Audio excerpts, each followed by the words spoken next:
Radio Warwickshire.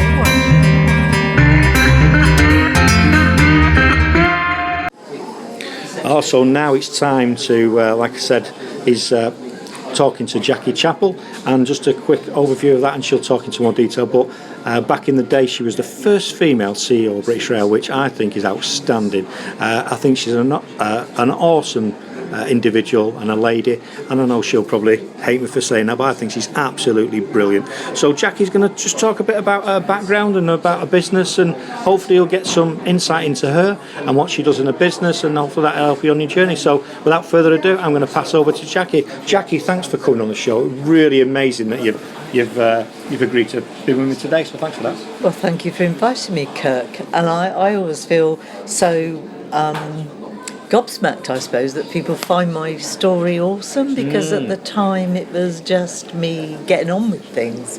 And you know that I've talked to these people here today at this meeting about standing out from the crowd, which is something, you know, one of the things I've always tried to do, except for the first 17 years of my life when I tried just to fit in. But I guess what I'd like to talk to your listeners about really at the moment is about passion, because I think you really have to do what you love and love what you do. I think that's really important. And I've only ever once, and as you know, I'm not young anymore, usually the oldest person in the room, but I never had a job where I hated Mondays. I think when that day came, I would either give up or retire. Just one job when I dreaded being there and clock watched. So if people are out there and they're thinking about starting their own business, what they should remember is you have to give it everything.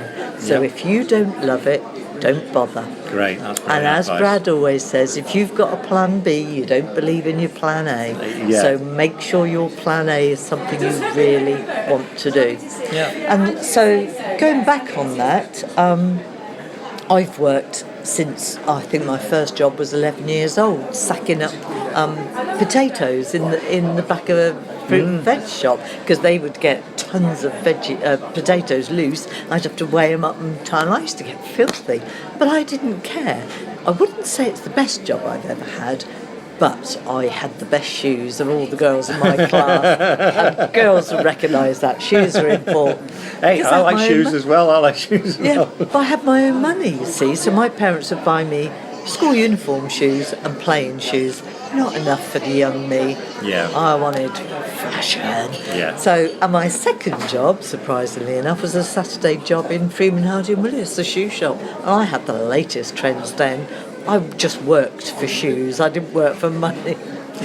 But seriously, you have to love what you do. So that's why education is important. And I was extremely lucky to get into one of the best grammar schools around where I live.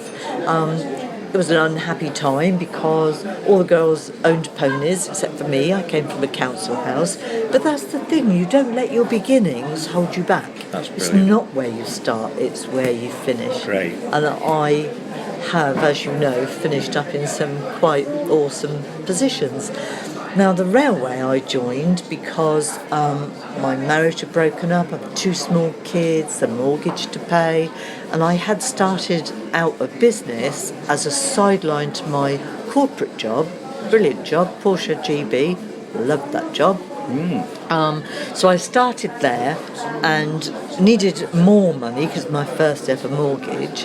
And so I had this market stall selling wool and jumpers that I hand knitted and that kind of thing. And a friend of mine and I had always wanted to actually own our own business, a shop, selling toys, haberdashery, wool. So the market store was so successful, we decided we'd open the shop. Unfortunately, neither of us knew enough about business planning to recognise how huge the overheads would be at the time. That's a really good tip. It is. You do have to think about how much you can afford to lose. A bit like gambling. Don't gamble what you can't afford to lose. And so there I was with a very lucrative market store, ploughing every penny that I could into a shop that a ball of wool is not very much, so you need to sell a hell of a lot of balls of wool to pay the rent on the shop. Whereas if you're selling a car, you can have lovely big premises because you sell one car and that's a chunk of money. Yeah. So just think about your position in the market, I would say. And we probably, with our ambition and our passion, didn't give enough thought. Yes. It seemed like a good idea, but we had a few bad breaks as well. It wasn't just poor planning on our behalf, a couple of bad breaks. But anyway, so we've done this, and of course I'm struggling for money again, aren't I? Because we're ploughing money back into the business, and I've given up my corporate job. My boss said, "Don't do it, Jackie, don't do it." But I did, and there's nothing that will stop me making something work. Yeah, I know, you're very determined. Grit very, and very determination. determined. You've got to have a lot of that in business too. So I'm scouring the papers, and I found this part-time job, 5:30 in the morning to 9:30. My introduction to the railway and unsocial hours, actually. Yeah. And it was the best paid part-time job you could ever imagine. Yeah. I earned more in that part-time job than I've earned in a lot of full-time jobs, I can tell you, when you're starting out. Yeah. So anyway, I've gone, and I actually, when I joined the railway, in those days it was British Rail, and it was like joining a family. So I immediately not felt that I belonged, because I didn't. I stuck out like a sore thumb because I was a woman, but I did feel like I belonged because of the close-knit community that I joined. It wasn't easy. In fact, it was extremely difficult being a woman in the first position. My first one was an assistant ticket examiner. They'd never had a woman working on a train before. They'd never had a woman in that depot before. Wow. My uniform was a man's uniform, but with a lady's hat. Well, not even ladies, St Trinian's hat was. Oh, it did not look amazing. No, I bet. So obviously the guard banished me to first class and told me not to get under his feet for the rest of the shift. Yeah. And he was like that till about Thursday, when he was exhausted and realised he needed all of his time to do the train safety. He didn't have time for tickets. He finally said, "Right, you start the other end, I'll meet you in the middle." Yeah. I thought, "Yep, I've arrived, that's okay."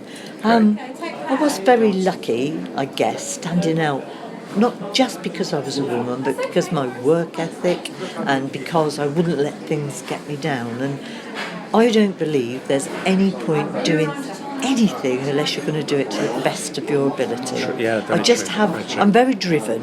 I like to be the best I can be at everything. The best mum. I'm obviously not the best wife. I'm divorced, but the best at everything I can be. So I have this mantra in business, which is lead, follow, or get out of the way. We can't all be chiefs. Some of us got to be Indians, Yep. And if you're not going to be a good Indian, then don't stand in the way of people who want to be a good Indian. That's my get out of the way bit, which people think is harsh. So I have been lucky to have some really good leaders, and if you are a good Indian, they'll find places for you. Yep. And I had an area manager who he didn't manufacture opportunities, but every now and then a vacancy list would come round, and it would be nudge, nudge. Yeah. Next step, You're apply. going for it. Yeah. He had no control over whether I got it or not. It was on my own Well, just merits. pushing But you he would forward. say, "I think that's a good spot for you," because he recognised my potential. And I have always, ever since then, with employees, colleagues, whoever they are, I try to recognise potential in other people. Yes. That's why the job that I did for the longest on the railway was being in charge of the training programmes, right from YTS, graduate programmes, and that was where I really, I guess, made my mark and made my name, because that's something I am so passionate about. Helping other people achieve their full potential is so rewarding. I mean, you don't get any money out of it, you don't get any kudos, No. but that feeling when they've really achieved is wonderful. Yeah. And to think you've had a little hand in helping them do that. Yeah, I get that, because my journey, and that's what I do in my business now. I didn't realise until after I'd left corporate life, but all throughout my career, all I was doing all the way through was helping people. And I know what you mean. I've seen people where they've been overlooked, and then I've developed them and helped them, give them the confidence. Yes. And when they blossom into this amazing person, it just gives you such energy, doesn't it? It does. It'd be worth £1,000 to me. That, you know what I mean? It's like Absolutely. you couldn't give me money to take that feeling away. Exactly, Yeah. exactly. And this is why I always say to people in business, whether you're corporate or an entrepreneur, you really have to remember that. You know, somebody will always look after, you know, be grateful and look after the people who help you on the way up, because if you're nasty to them, there won't be a hand put out for you when you're on your way down. They won't catch you, will they? They won't catch you. So, but not even just to be caught on the way down. If you are on the way down, I think it's important. I think we owe it. If we've had, okay, so people would say to me, Jackie, you worked really hard to get where you were.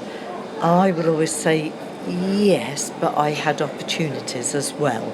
You know, and people have obviously recognised things in me that they've helped me. So I feel duty bound to then do that to the next batch of people.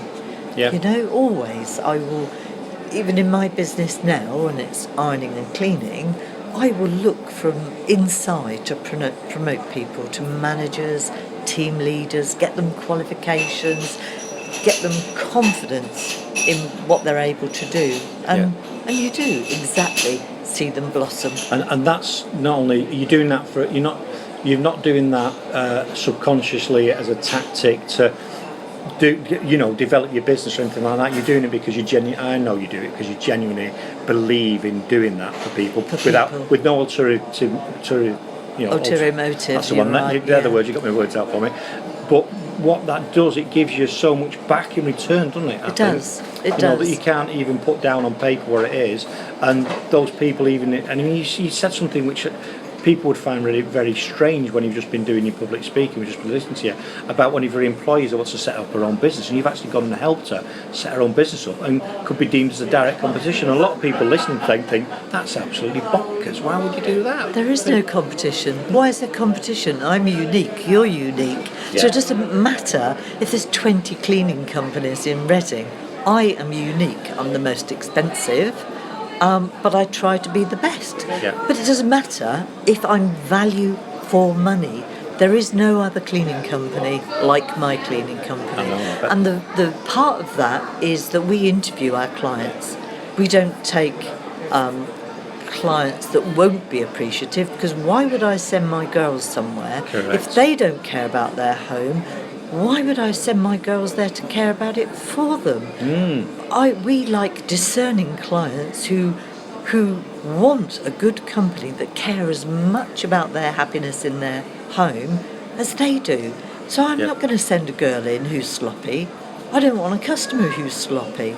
You know, some of my girls will come back and they've spent 4 hours slog on a really hot day cleaning a house, and then, you know, they just drag dirty stuff all across the floor that hasn't even dried, and the girls have just finished it. Yeah. And it's their home. I think that's a little bit rude. They could just wait. Yeah, because at the end of it, even though that's someone else's home, that's an extension of your business and your brand. So Yes. that if someone, I can understand why you're doing it, because that dilutes your brand, doesn't it? That dilutes does. your offering, your service, Yeah. and you'll probably find those customers, because I mean, there's a saying that the customer's always right, and I don't believe the customer is always right. Most of the Most time. of the time. Most of the time. So you're better off without those individuals than having them as part of your client base. So I've a wife, right, and she's booked us to clean. We've cleaned her house. It's absolutely spotless, and the husband comes and slops stuff all over the kitchen floor while it's still wet. Lets 4 dogs run wild all over the place. She comes home. What's she going to think? She's just paid a fortune to have her place spotless when she walks through the door, and it isn't. And then she's picking the phone up to you saying, "The girls aren't doing a very good." I think that's quite important, that, because you're talking about your business, your brand, your whole ethos of your business and what you're about, and I think that's really powerful for people to understand. That I think a lot of people that are setting off in business or aren't actually in business think they've got to take everything that's offered their way and chase everything that's out there, and you don't, do you? If you focus on what you want, If you can afford to do that, because I have to say, at the beginning, I said yes to everything, that's a good one. absolutely everything. And if people tried to beat me down on price, I probably did bend a bit there as well. I don't now. I don't need to. When you're starting out, you're positioning yourself. If you can afford it, it's wonderful. If you don't give discounts, you don't give offers, you don't compete.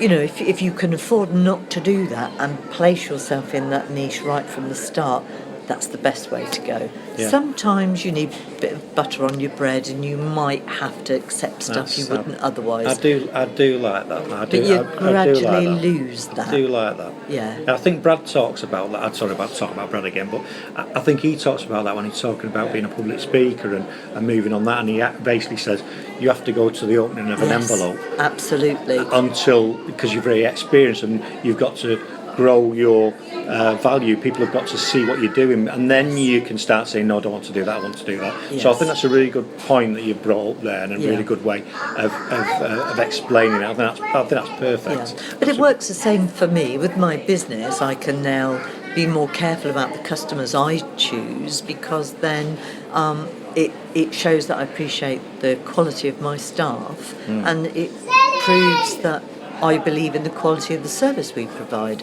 But with the public speaking, I don't only want to do paid gigs.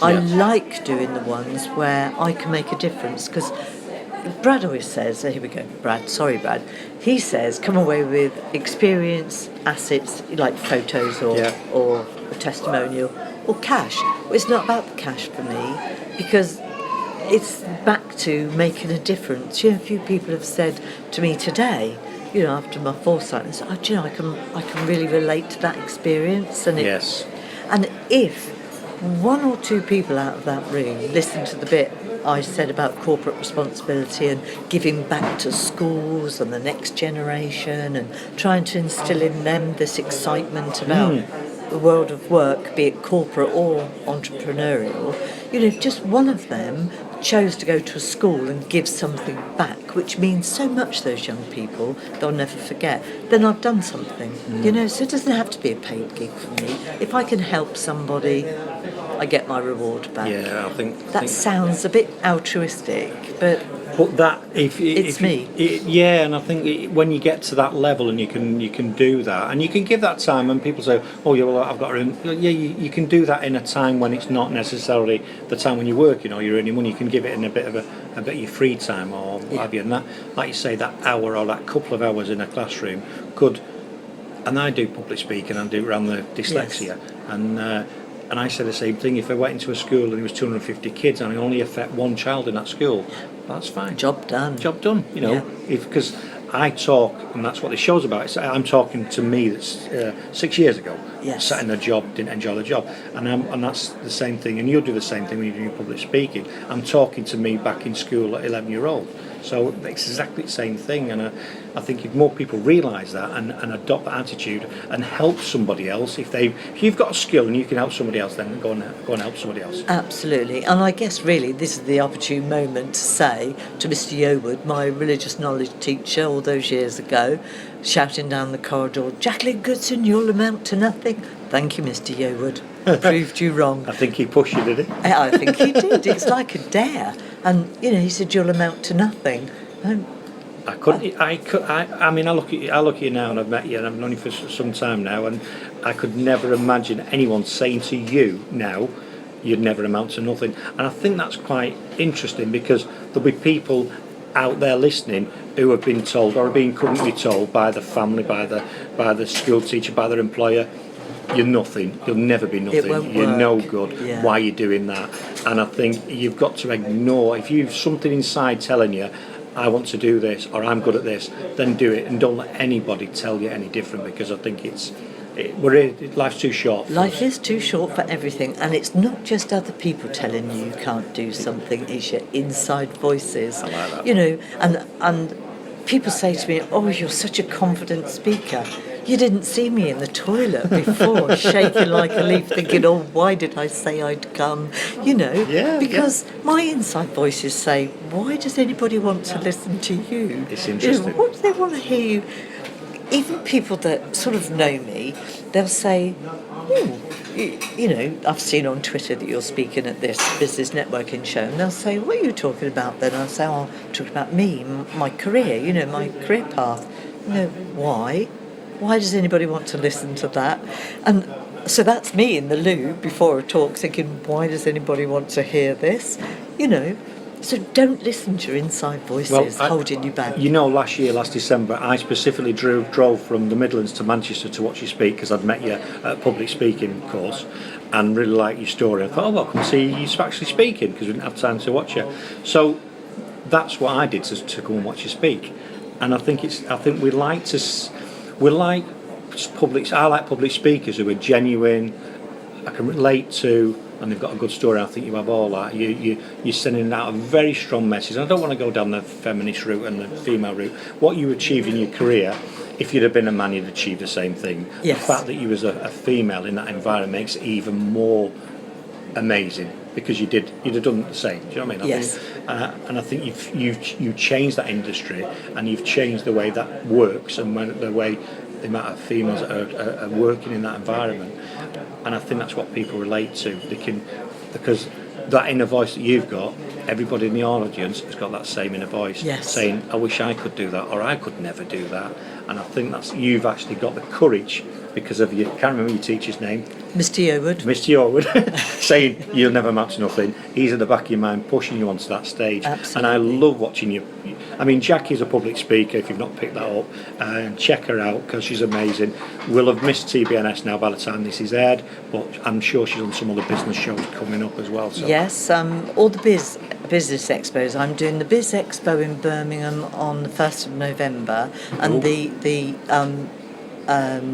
other expos, Southwest, Thames Valley, Midlands, they're on Twitter all the time. I speak at all of them, which is where you saw me. Yeah. And it's quite interesting, you know, how that all started. A friend of mine is a presenter on Marlow FM radio station. She does Mid-Morning Matters, kind of like it's a mixture between a business show and people with inspiring stories. And she always likes to have a few guests on. And so she's on the lookout all the time. And this must be going back 4 years now, and 3 years, sorry. So somebody said to her, oh, you should invite Jackie on your show. She's really interesting. And so Mary said, well, who's Jackie? They said, oh, she's the ironing lady in Reading. And Mary's immediate reaction was, why would I want to talk to a woman who irons shirts in Reading on my radio show in Marlow?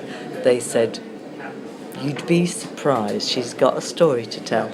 So Julie, Mary invited me onto the show, and of course she wheedled out of me the story, the railway story, and that, what position I got to and things like this. And when we came off after the show, she said, you are gobsmacking, that story is amazing.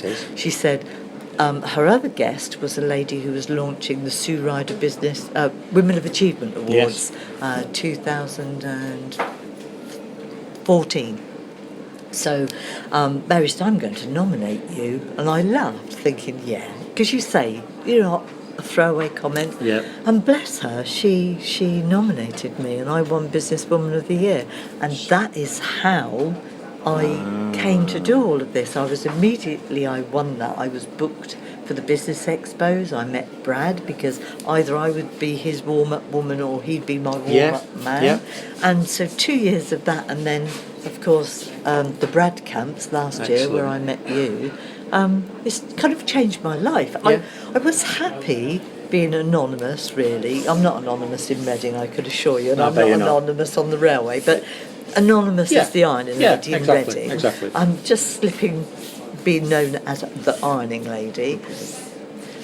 So I was kind of fading away, and now, at my age, you know, a resurgence. Here I am, a new lease of life for speaking. And it's powerful. It's very powerful. I could listen and I could talk to you all day, Jackie, and I could listen to you all day. And I've only got 30 minutes on my show, so I think we'll have to cut it there. But I think there's so much more to explore with you, and I think you've come up with some really good points. So just quickly, because I'm into promoting people and their businesses. So if people are in Reading, because obviously you're not going to come to the Midlands and do stuff, but Not if people in Reading, where no. can they find you? If you probably don't need any more business, but where can people find you, Jack, if they want to get hold of you? The Ironing Lady and the Cleaning Ladies in Reading, and I've been told that if you Google us, we come up first anyway. I'm sure you do. I'm sure you do. Like I say, it's been wonderful having you on the show. I think I've met quite a lot of people in my life, and you stand up in the top. Thank you, Kirk. It's been an honour to talk to you today. Thanks for that. Thanks for coming on the show. Really appreciate it. Speak to you soon. Yeah, thank you. Radio Warwickshire.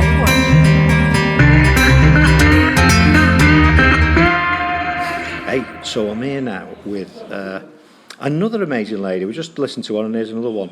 Deborah, thanks for coming on the show.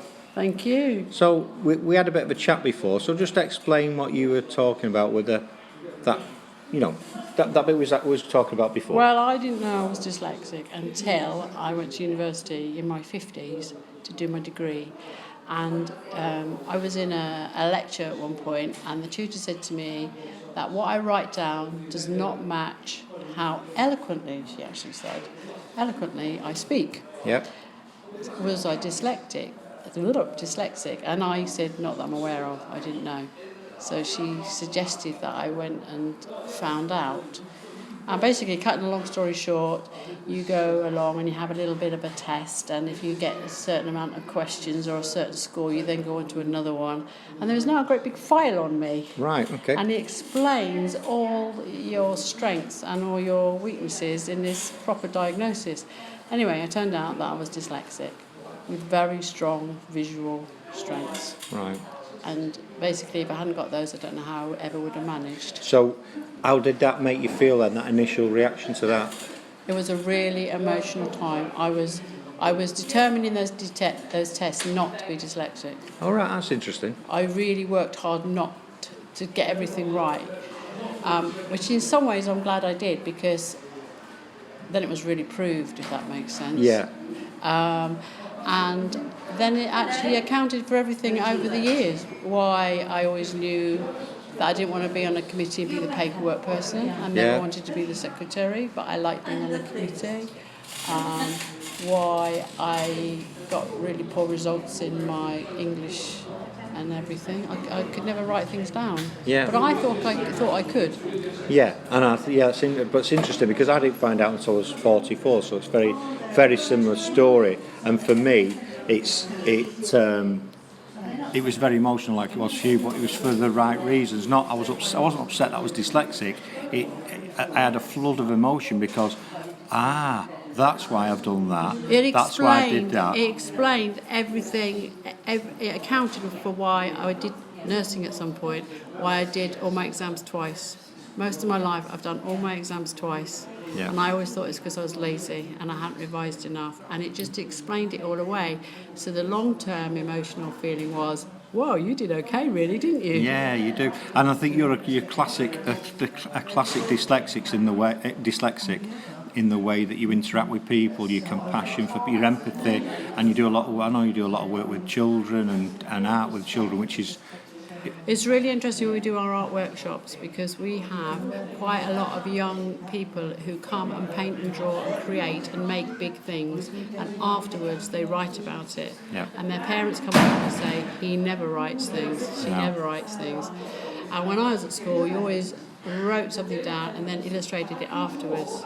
I'm sure that if I was allowed to draw it first, I could have written a whole load more. That's interesting. Yeah, I found that our workshops work really well for children that often don't fit into school. Right. And also the other thing, I was happy at school. I was really happy, but I didn't come out with any academic achievements because I had loads of friends. But I was the class clown. Yeah, funnily enough, I was. And the people that know me probably realise, oh yeah, he's not changed. Yeah, still the same. But people didn't. I think the biggest emotional thing was that if you are not you have friends that are really clever and intelligent like yourself on the same level, but they are getting through exams. Yeah. You are their friends, but you can't work out why you're not doing the same as them, because you are actually socialising and interested in the same things on the same intellectual level, but academically something. It's bizarre, isn't it? If that's the right word. Yeah, you're right. It's been lovely to talk to you, and I'll probably get you on for a longer session because I think your story is really interesting. But where can people find you, Deborah, if they want to see some of your work? I have actually got a website. It's called www.debradutton.co.uk. Excellent. Did I say it the wrong way round? I don't know. But I might have done. Dyslexic, there's dyslexic. So if people search Debra Dutton, they'll find you, won't they? Go Yeah. and have a look at her amazing deck chairs. Thanks for coming on the show, Deborah. I hope to see you soon. Thank you. Bye. Radio Warwickshire.